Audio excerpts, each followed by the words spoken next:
Bueno, buenas tardes. Perdón. Y ellas dos que son las que llevan adelante todo. Sí, sí, claro. Bueno, buenas tardes, bienvenidos. Gracias por haberse... Hoy vengo de Trenquelauquen porque me toca subrogar la Cámara de Trenquelauquen y tuve que ir a tomar una audiencia justamente.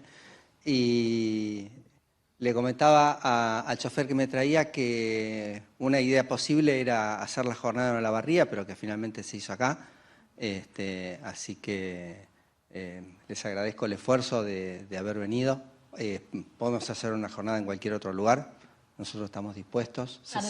Cecilia ya me había autorizado trasladarnos de la ciudad.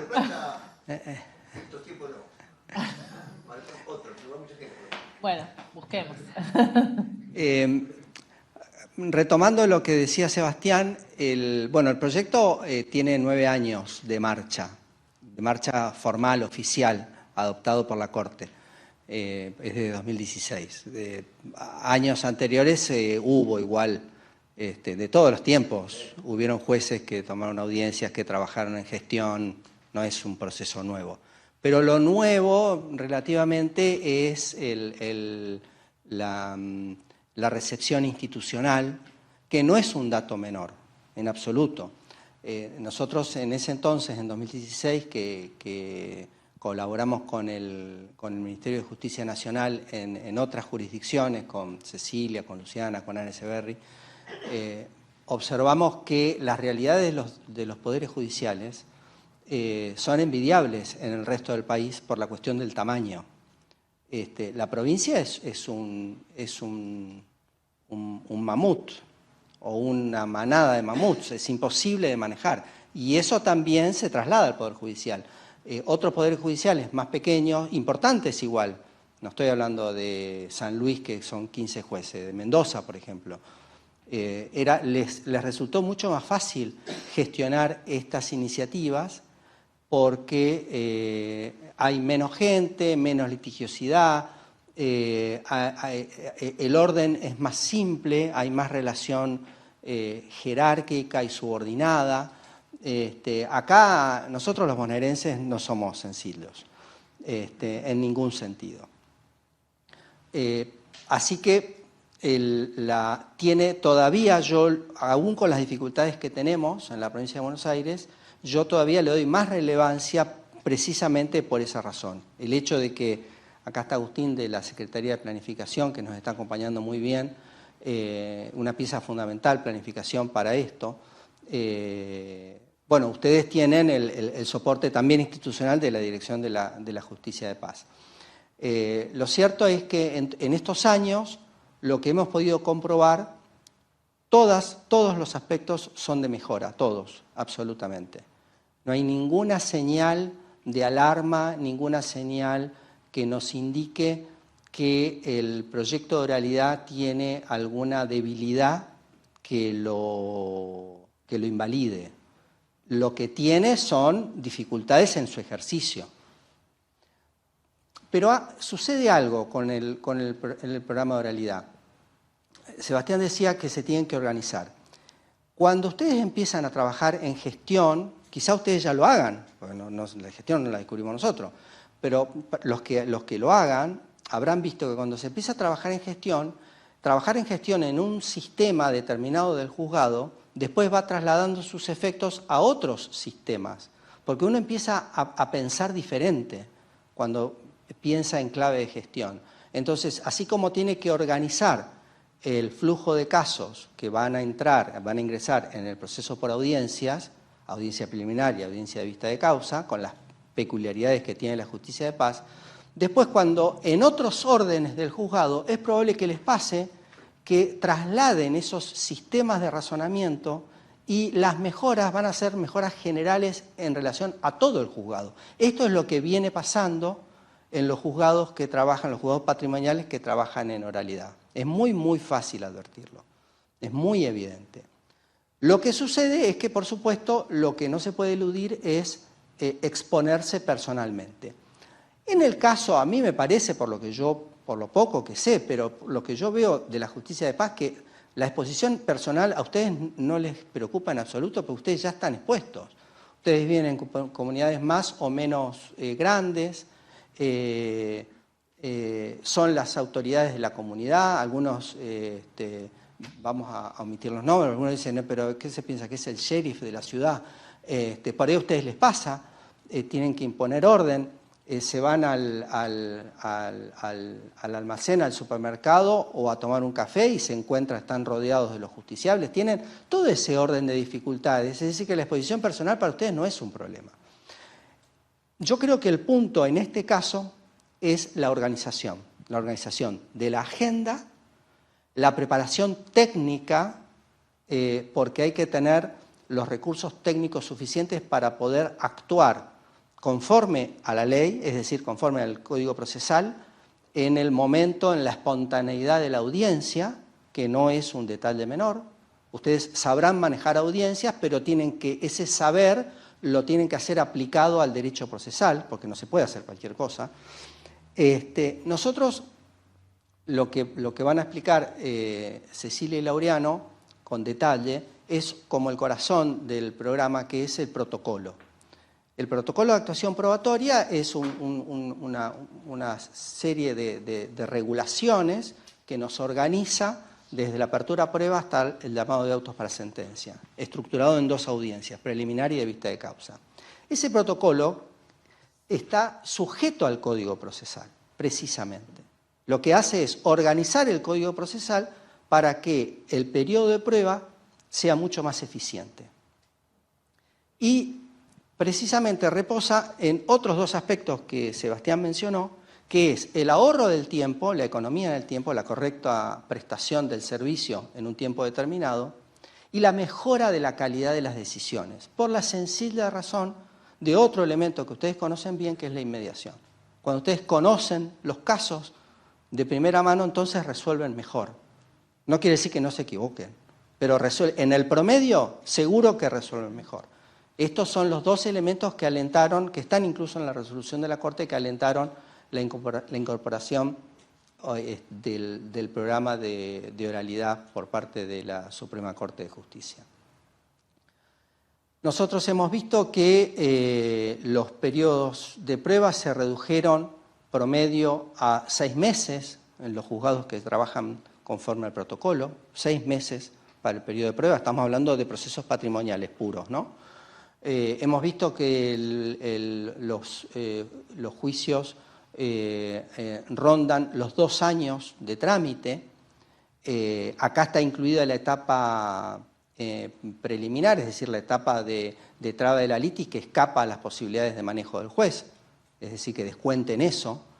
Hemos visto que en investigaciones que hicimos que el periodo entre audiencias, también en los juzgados que trabajan sujetos al protocolo, no demanda más de 90 días, es decir, se establece la hoja de ruta en la audiencia preliminar y la vista de causa a los 90 días vista ya se puede tomar e inmediatamente se puede dictar la sentencia. Es decir, que los resultados son muy, muy buenos. Nos queda ver, que es algo que vamos a empezar a investigar, cómo impacta eso en ciertos parámetros de calidad. Que no es muy fácil establecer cuáles son los parámetros de calidad. ¿Quién dice que la resolución es justa? Bueno, vamos a analizar un poco, estamos pensando en eso, por ejemplo, en variables como cuántas sentencias dictadas en procesos de oralidad son consentidas por las partes. Me parece que ese es el primer indicador de la calidad. Ustedes también habrán visto en sus experiencias como jueces de paz que la aceptación del justiciable, el reconocimiento del justiciable de la decisión, aun cuando no le favorezca, es clave para la legitimación de sus trabajos, con lo cual deberíamos pensar que si las partes se conforman con la sentencia, será porque la sentencia es justa.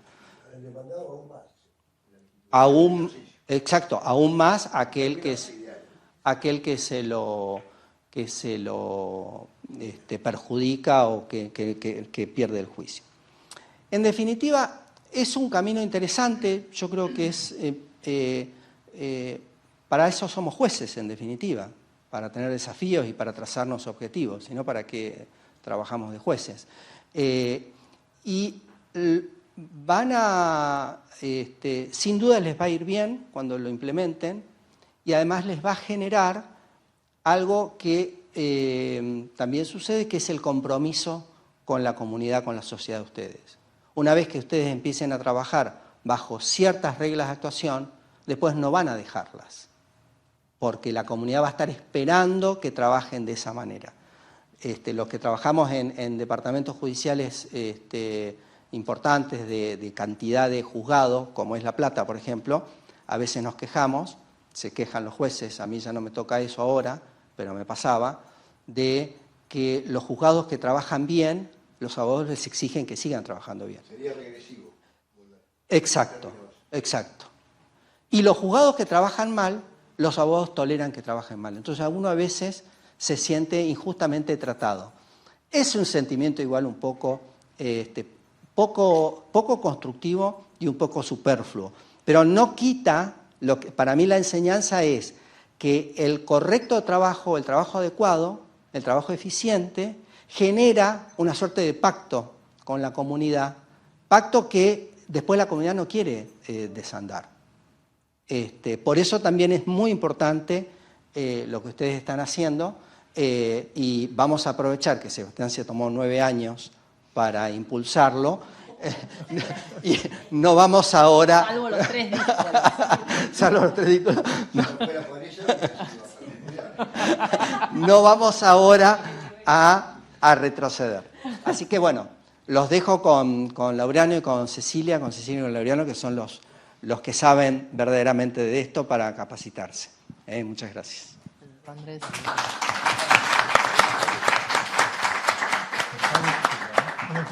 Sí, igual. Creo que es esta. Mira, esta. Bueno, antes de empezar, me gustaría que nos presentemos todos, así nos conocemos, ustedes muchos se conocen, pero así entre todos sabemos quiénes somos. Yo soy Cecilia Tanco, soy jueza del Juzgado Civil y Comercial número 19 de La Plata. Bueno, mi nombre es Laureano de la Schiava y yo soy juez de paz en la localidad de Lobos. Yo soy Florencia Jover, soy jueza de paz del Partido General Alvarado, sede en Miramar, del Departamento Judicial Mar del Plata, así que cuando quieras... Sí, ahí vamos. Allá tenemos. Juliana Lucenti, del Juzgado de Paz de Coronel Dorrego, Departamento Judicial Bahía Blanca. Marina San Martín, jueza de paz de La Prida, Departamento Judicial de Azul. Agustín Torres, secretario del Juzgado de Paz de La Prida, Departamento Azul. Por allá atrás. Vamos de atrás para allá. Martín Ibancía, juez de paz de Maipú. Fernando Laxalde, secretario. Mariana Guerra, ciudad letrada del Juzgado. Claudia Tatangelo, del Juzgado de Paz de Escobar, Departamento Judicial Sara de Campana. Carla Ventuala, Juzgado de Paz de Patarrones. Mario Rosa, Mario. Marito para todos. General Paz, Rancho, Departamento de La Plata. Angélica Ceballos, del Juzgado de Paz de General Belgrano, Departamento de Dolores, y Angie para todos. Soledad Brita, del Departamento de Dolores y del Juzgado de Belgrano. Lorena Forri, jueza del Juzgado de Paz de Hipólito Yrigoyen, Departamento Judicial 30. Luciana Tedesco, jueza del Juzgado 20 de acá de La Plata y formo parte de la Comisión de Oralidad. Andrés y Sebastián ya se presentaron. Las chicas. Nadia Genselis, de la Dirección de Justicia de Paz. Bien. Bueno, como decía hoy Andrés y también lo decía Sebastián, la idea es que, bueno, que expliquemos un poco el protocolo, que después trabajemos personalmente, más en taller, todos nosotros, viendo los números y viendo el ajuste del protocolo que nosotros le vamos a explicar a los números que cada uno tiene, que son muy diversos, ¿no? Como dijo Andrés, en julio del 2016 este plan comenzó con 55 jueces y juezas civiles que se reunieron acá en La Plata y que decidieron aplicar un plan de oralidad a los procesos, que no era ya la idea solamente de la audiencia, sino también una idea más importante, más amplia y más que engloba muchos más elementos y muchos más aspectos, que es la gestión, ¿no?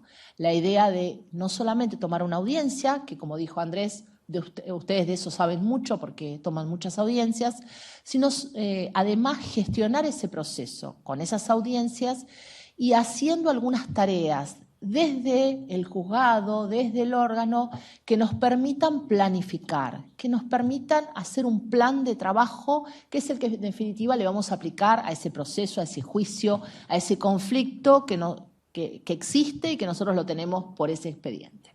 Tal vez ustedes tengan por expedientes varios conflictos, porque la materia de familia muchas veces pasa que no es solamente un conflicto por alimentos, sino que hay muchos otros supuestos.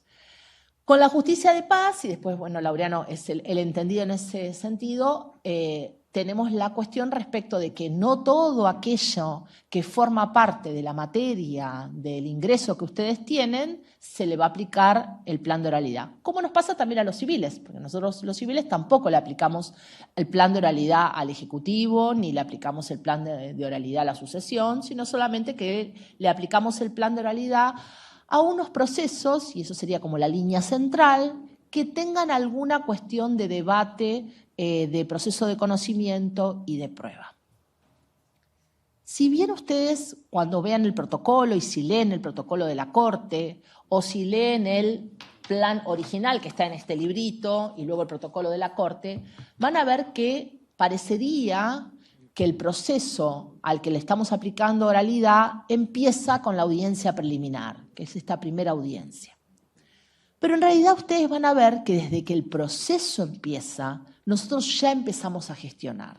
¿Por qué? Bueno, porque cuando nosotros ya tenemos el escrito de demanda, ya hay ciertas cosas que nosotros podemos hacer preparatorias, anticipatorias, prueba que podemos traer. Obviamente siempre estamos hablando de algo que la parte pidió, no estoy trayendo prueba extraña, siempre estamos hablando de un proceso en el cual tal vez hay una causa penal, tal vez hay una historia clínica, tal vez hay prueba que nosotros leyendo el escrito de demanda vemos que la vamos a necesitar, porque la vamos a necesitar en la etapa de prueba y la vamos a necesitar como insumo para los peritos y la vamos a necesitar nosotros para decidir. Entonces, van a ver que en los primeros despachos, que tal vez después les compartamos los modelos, ya hay juezas y jueces que ya empiezan a pedir esa documentación. Como digo, prueba que la parte actora en ese caso, porque todavía estamos incipientes en el proceso, pidió. Pero en vez de mandarla a pedir la historia clínica o la causa penal, pongo esos ejemplos que son los más, tal vez los más frecuentes, en el momento de la apertura a prueba, que ya puede ser tarde, de empezarla a pedir en ese momento. Ustedes saben que en el ámbito de la provincia de Buenos Aires, por una falta de conexión, planificación, no sé ya cómo llamarla, diálogo, ideas conjuntas, pónganle el calificativo que ustedes quieran, las juezas y los jueces tenemos muchas dificultades para obtener las causas penales, las IPP fundamentalmente, ¿no? Si bien la Procuración ha obtenido y ha conseguido que la Corte le asigne claves y posibilidad de ingreso a Augusta y que ellos puedan ver la Augusta, nosotros no vemos el SIM. Aún en causas en las cuales no hay ningún dato sensible, no estamos hablando de situaciones muy complejas, sí. Eso pueden ver ahora, sí, únicamente. Cuando se las radican. Y se puede garantía radican los antecedentes. Pero solamente la vemos nosotros. Nosotros también a veces nos radican, pero la vemos nosotros solamente. Si yo le quiero dar, pongo un ejemplo que tal vez a ustedes no le toque, pero si yo le quiero dar a un perito ingeniero mecánico la causa penal para que vea la planimetría, no la ve, ¿no? Digamos, porque la tengo radicada yo en el SIM, que es muy excepcional, pero está esa radicación, pero no hay manera. La única manera es que nosotros generemos un PDF de todo eso y eso lo pongamos público. Esta es una batalla que nosotros venimos dando, es algo que venimos pidiendo en planificación.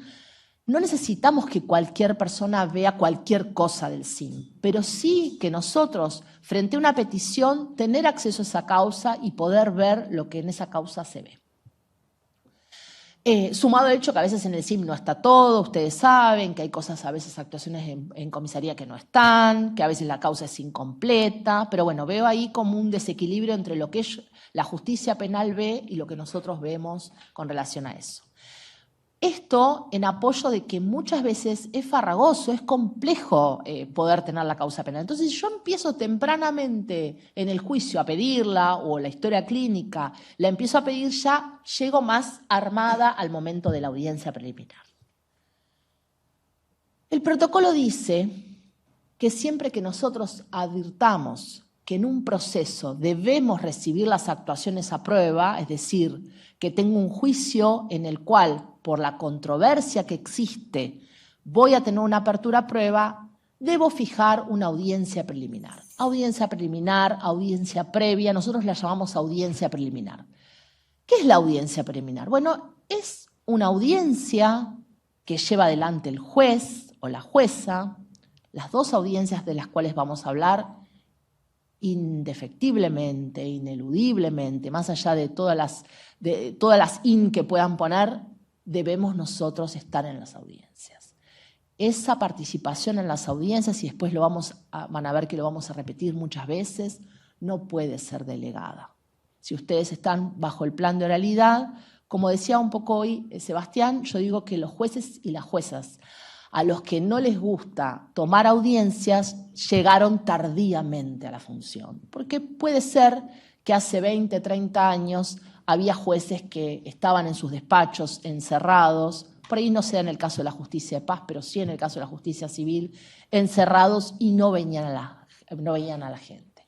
¿Por qué? Bueno, porque tradicionalmente en nuestra estructura poder judicial, todo aquello que implica el contacto con la gente o con los abogados se considera una tarea menor. Puede ser la mesa de entradas, puede ser las audiencias, puede ser hacer un reconocimiento judicial. Siempre se pensó que las juezas y los jueces, en esa idea clásica, no estábamos para eso, ¿no? El otro día me pasó que alguien me dijo, yo no estoy para tomar audiencias. Bien. Puede ser que no esté para tomar audiencias, que tenga que por designio divino una tarea superior, que yo no me doy cuenta cuál sería, tal vez sea dictar sentencias, pero bueno, si uno no toma audiencias es más complejo dictar la sentencia, porque si uno toma la audiencia hay como ese hilo de Ariadna entre la sentencia y la audiencia, que hace que mucho de lo que pase en las audiencias contribuya a que podamos decidir y que podamos decidir mejor. Entonces, si están acá y si tienen la cabeza para incorporarse es porque piensan, y seguramente en la justicia de paz eso no se da tanto, como digo, como se da en la justicia civil, que nosotros estamos en esto que decía Sebastián, esta cuestión del derecho a ser oído, del derecho a ser escuchado, con la interpretación y con la traducción que ustedes quieran, pero nunca la Convención Americana de Derechos Humanos diría que el derecho a ser escuchado o al ser oído es por el secretario, por el auxiliar letrado, por el empleado de mesa de entradas, por el audiencista, por el mejor auxiliar cuarto que exista, pero no en detrimento de esas personas que ejercen funciones, sino porque el punto allí es la obligación que nosotros tenemos conforme el bloque de constitucionalidad, de convencionalidad, que es escuchar a las personas. ¿Es un desafío? Sí. Las audiencias son un desafío. ¿Por qué? Bueno, porque la gente nos dice cosas, nos pregunta cosas, nos reclama cosas, nos dice cuándo vamos a resolver y por qué. Y todo eso, obviamente, que nos da miedo. A todos nos da miedo eso. ¿Cómo no nos va a dar miedo que alguien nos pregunte cuándo vamos a dictar sentencia? ¿Por qué estamos allí? ¿Qué es lo que pasó? Escuchar. Eso nos da mucho miedo. Pero bueno, dejaremos el miedo a un lado, nos armaremos de paciencia, de tiempo, de cabeza para poder avanzar. Entonces les decía yo que siempre que haya una instancia en la cual tengo ya trabado el litigio, es decir, que tengo un escrito de demanda, un escrito de contestación con los terceros, que ya sé que nadie más se va a incorporar a ese proceso, se desistieron de los demandados genéricos, yo ya sé quiénes son las partes de ese juicio, voy a fijar la audiencia preliminar, ¿no? Ese punto allí presencial, o virtual. Ustedes van a tener ambas opciones y ambas opciones están disponibles en este menú de audiencias. Podrán hacerlo presencial. Si consideran que hay una persona que vive muy lejos y que por ahí lo mejor es que esté virtual o porque ustedes lo consideran, van a fijar la audiencia en formato virtual, ¿no? Por el Teams o presencial. ¿Qué le vamos a decir a la gente para que venga a esa audiencia? Porque nosotros no somos nada si la gente no viene. La mejor audiencia, la mejor sala de audiencia, la mejor predisposición, el mejor peinado que nos podamos hacer esperando a la gente que viene a la audiencia es nada si no vienen. Nosotros necesitamos que vengan las partes con sus abogados, convocarlos, convencerlos, decirles, vení que yo voy a estar acá. Para contribuir al vení que yo voy a estar acá, tenemos que consistentemente cumplirlo. Siempre voy a estar acá. Venís hoy a la audiencia, estoy acá. Cuando dentro de 15 días le fija la audiencia al mismo abogado, le va a decir a su cliente, anda porque la jueza, venite porque la jueza va a estar. Y cuando pase mucho tiempo así va a hacerse. No, pero estamos con la preliminar todavía. Recién estamos con la preliminar. Ahí después vamos a la vista de causa. Más difícil de convocar todavía. Bueno, cuando nosotros hicimos, no sé si Andrés y Luciana se acuerdan, hubo jueces que plantearon traerlos con multa, ¿no? Bueno, yo creo que no, que el garrote nunca. Mejor, ¿no?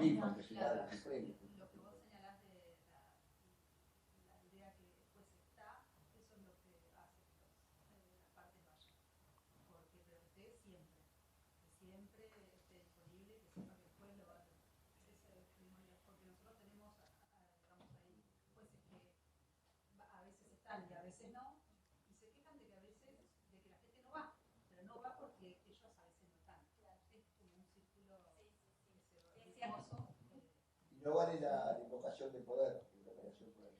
Bueno, a veces pasa que tenemos, ¿no? Laureano, ya hablé mucho. No, me quedé pensando con los incentivos. Nosotros estamos trabajando con un código de 1968. Estamos haciendo algo que ese código no prevé. Por más que tenga previsto una audiencia de prueba, no es un código pensado para la realidad. Es un código pensado para otra cosa. No tenemos incentivos para que las partes concurran a las audiencias, ni tampoco los jueces y las juezas. Hoy los códigos modernos establecen incentivos concretos, muy específicos. Con lo cual, una sugerencia podría ser el tipo advertirles respecto de la regulación de honorarios. Yo no sé si eso lo hacen, nosotros solemos decirle que se va a tener en cuenta a los abogados y a las abogadas que la concurrencia, la asistencia a la audiencia va a impactar en la regulación. Con respecto a las partes no se me ocurre algo en especial. Yo creo que la convocatoria tiene que ser clara, ¿no? Explicar. Obviamente que ahí el que va a recibir esa convocatoria es el abogado o la abogada. La parte, digamos, no va a recibir directamente esa convocatoria. Pero si nosotros decimos que vamos a celebrar una audiencia preliminar, que en esa audiencia vamos a intentar la conciliación y si no es posible la conciliación vamos a resolver las cuestiones probatorias. Que nosotros como juezas y jueces vamos a estar presentes en esa audiencia. Yo creo que la gente le gusta verle la cara al juez, ¿no? Por ejemplo, en Belgrano pasa, que dicen, ¿por qué la audiencia no la toma la jueza? ¿Por qué la audiencia no la toma la jueza? Exactamente. O cuando va la gente a la mesa de entrada, preguntan, ¿esta audiencia quién la va a tomar? Y eso creo que puede... Sí, la importancia de la audiencia es que nosotros pensamos que es importante. Si nosotros estamos, pensamos que es importante. Es tan importante, y a veces, muchas veces pasa y les va a pasar, que la audiencia se demora. Porque hablo con uno, hablo con otro, y por ahí una audiencia preliminar, que por ahí podría durar 45 minutos, dura 2 horas porque estamos cerca de la conciliación y vamos y... Y muchas veces la gente dice, uy, todo el tiempo que estamos acá y usted tendrá otras cosas que hacer. Y yo siempre les digo esto, ¿no? Este momento es para ustedes. ¿no? Esa idea, yo siempre repito una frase que me gusta mucho, que es la ropa de domingo. Siempre la gente se puso la mejor ropa para ir a misa. El domingo en los pueblos era el día especial de que uno se ponía una ropa especial. La gente viene con la ropa de domingo. No diría el 100%, pero mucha gente viene con la ropa de domingo. ¿Qué significa con esto? Que la gente viene esperando hablar con nosotros, contarnos lo que nos pasó. ¿Eso significa que vayamos a modificar el escrito de demanda? No significa nada de eso. Significa que nos habla, nos explica, nos dice, nosotros lo escuchamos.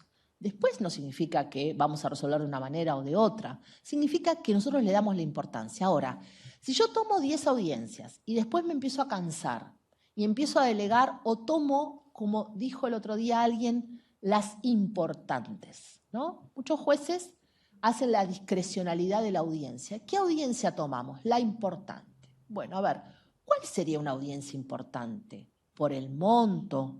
¿Porque hay una muerte? ¿Porque es un predio gigante que vale no sé cuánta plata? ¿O puede ser un interdicto de retener una audiencia importante? ¿O pienso que un interdicto de retener es una audiencia no importante? Ojo con la discrecionalidad, porque no está permitido. Nosotros tenemos que tomar todas las audiencias.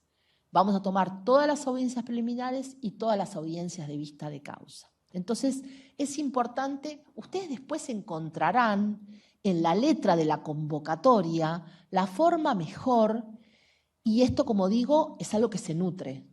Tomo audiencia y entonces saben que estoy. Tomo audiencia y después cuando pasan los años, sigo estando allí, la gente sigue viniendo. Obviamente, lo que decía hoy Sebastián, no voy a esperar que un presidente de una sociedad venga si tiene un apoderado. Eso olvídense, no va a ocurrir. Pero sí tratar de que venga la gente, que no se invoque el 48, decirlo eso expresamente en el texto de convocatoria, que se espera que la gente venga, ¿no? Muchas veces el abogado está ahí, pero la gente está más lejos. Seguramente a ustedes también le pasa que por ahí, a mí me pasó el otro día, tomar una audiencia, la parte lamentablemente había perdido su trabajo y había conseguido un trabajo justo y era camionero. El día anterior el abogado me dice que no va a poder estar en la audiencia porque está viajando a no sé dónde, creo que estaba en el norte. Bueno, hicimos una audiencia mixta, digamos. El abogado de la contraria de la otra parte estaba acá, su abogado estaba acá y el señor estaba en su camión, detenido al lado de la ruta, pero en su camión. Bueno, todas las herramientas que nosotros tenemos, que son muchas, para que la gente venga y esté y la podamos escuchar, están a disposición. Después hablaremos, si quieren, respecto de si tienen licencias Teams ustedes.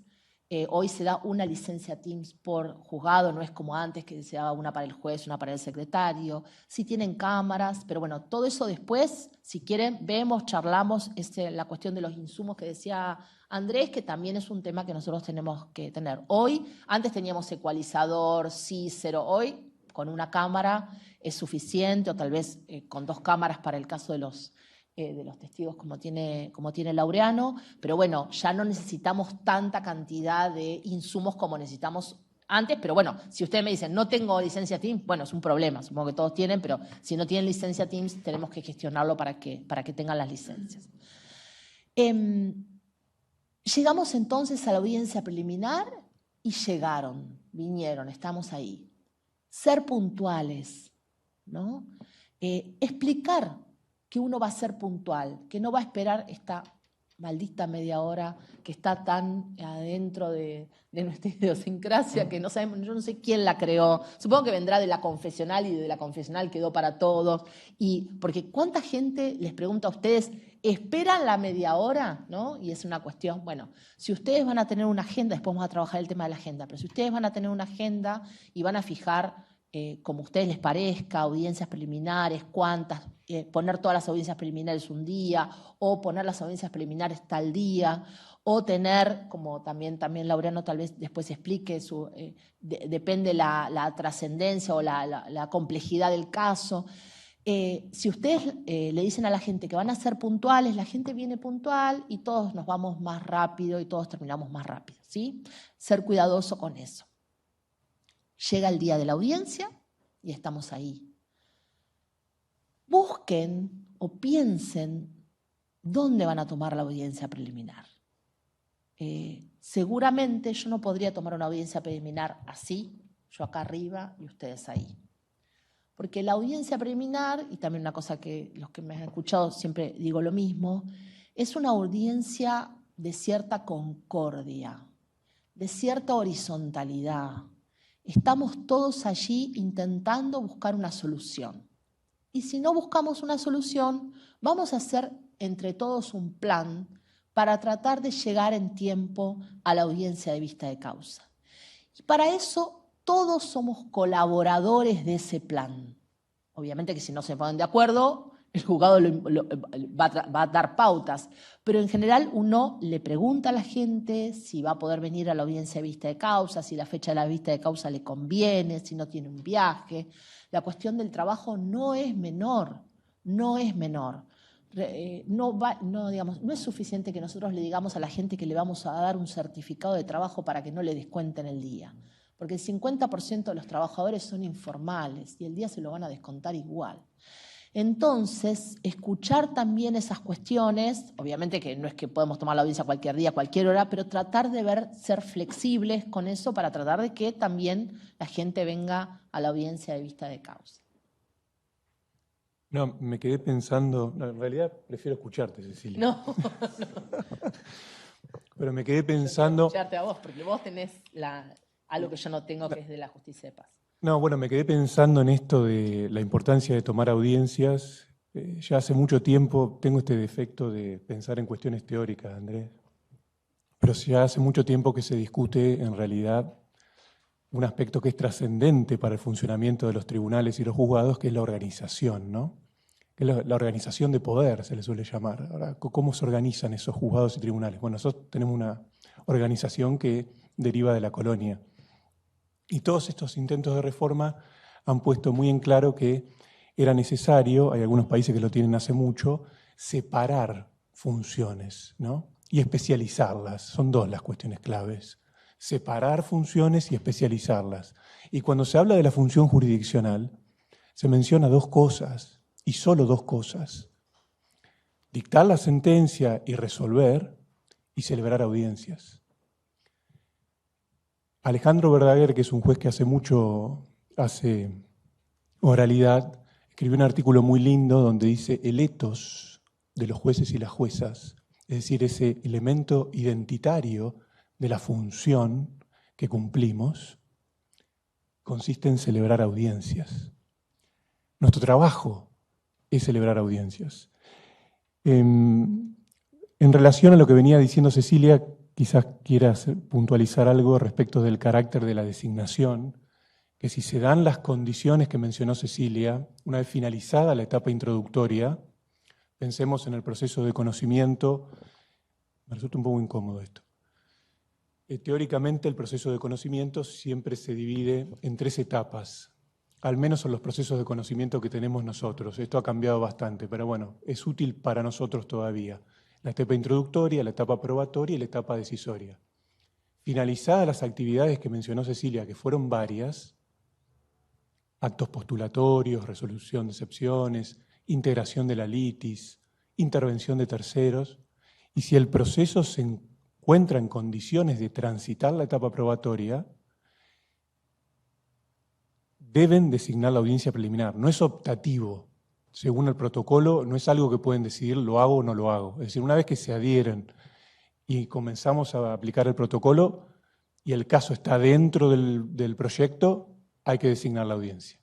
¿No? No, quería puntualizar eso, Cecilia. Excelente. ¿Designamos la audiencia para cuándo? Bueno, no para cualquier momento. Yo tengo hoy un proceso en la que como dijo recién Laureano, resolví las excepciones, tengo todos los que tenían que estar en el proceso ya están. No puedo decir, bueno, febrero me parece buen momento para la audiencia preliminar. No, bueno, la audiencia preliminar debemos fijarla en un plazo de 10 días aproximadamente. Algunos dirán 12, algunos dirán 15. Miraré la agenda, miraré a ver qué disponibilidad tengo, pero más o menos ese sería el momento. Fijo la audiencia preliminar, convoco a las partes a la audiencia preliminar. Como decía yo hoy, la audiencia preliminar tiene como dos partes. Una primera parte que es la etapa conciliatoria. Hablamos, vemos cuáles son en esa idea las pretensiones. ¿Cuáles son las pretensiones que llegan a ese momento? En la audiencia preliminar ustedes van a ver que la gente modifica a veces, o se modifica a veces, la controversia en algunas cuestiones. Puede ser que nosotros hayamos llegado a la audiencia preliminar con ciertas discusiones y en ese momento tal vez parte de las discusiones ya no existen y salimos de la audiencia preliminar, aunque no llegamos a un acuerdo, con menos discusión. Van a ver que aunque no lleguen a un acuerdo, la audiencia conciliatoria puede tener, la parte conciliatoria de la audiencia preliminar, ciertos acuerdos, ciertas cuestiones respecto de algo que yo negué, por ejemplo, en el escrito de contestación de demanda, y ahí lo citó Andrés, que Andrés siempre dice que hay cosas que el papel soporta, pero que la oralidad no soporta, y eso es así. Entonces, cuando ustedes le dicen, ¿usted realmente cree que esta persona que está promoviendo la demanda no es hijo del otro coactor?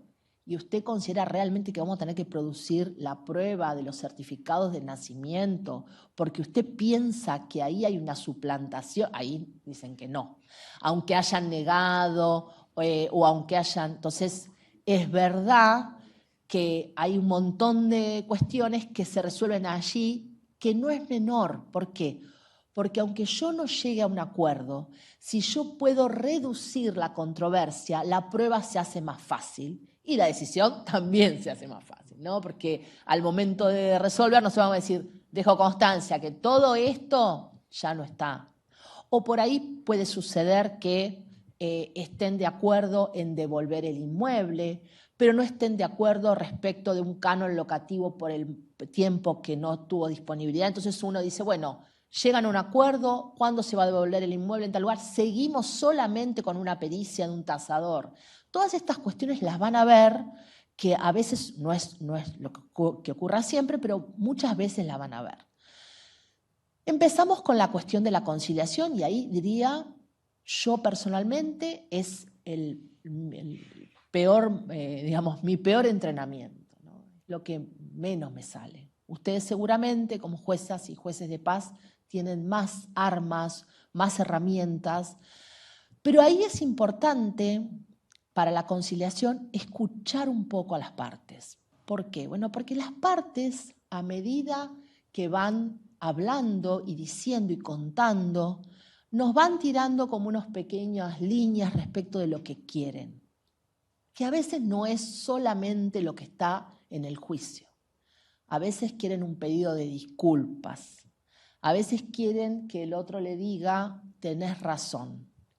Y esas cuestiones, que no son cuestiones jurídicas que formen parte de una condena, pueden ser algo que nos den las pautas para facilitar la conciliación.